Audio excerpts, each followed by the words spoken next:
Hazırda Səlyan rayonu Yusif Qasımov küçəsində yerləşən avtovağzal ərazisində təşkil olunmuş bazarda tərəfimizdən monitorinqlər həyata keçirilməkdədir.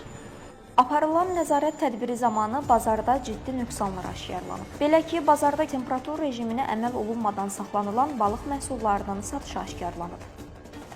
Bu balıq məhsullarının açıq şəkildə satılması qadağandır. Müvafiq soyuducularda soyudulmuş formada satılmalıdır və yaxud da ki, dondurulmuş satırsınızsa da dondurucuya yerləşdirmək lazımdır.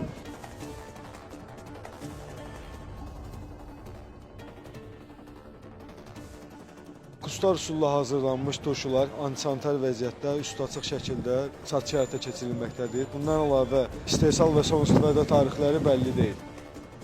Eyni zamanda açıq hava şəraitində sanitariya ekspertiza aktları, istehsalçısı və mənşəyi məlum olmayan süd məhsulları və çiğ toyuq əti aşkarlanıb. Məlum olub ki, toyuq məhsullarının bir hissəsi don halda satış olunacaq piştaxtalara gətirilir və donun açılma prosesi açıq hava şəraitində həyata keçirilir. Mal əti və toyuq ətindən kalbasa məhsulları heç bir temperatur rejimi gözlənilmədən açıq hava şəraitində satış həyata keçirildiyi müəyyən olunmuşdur.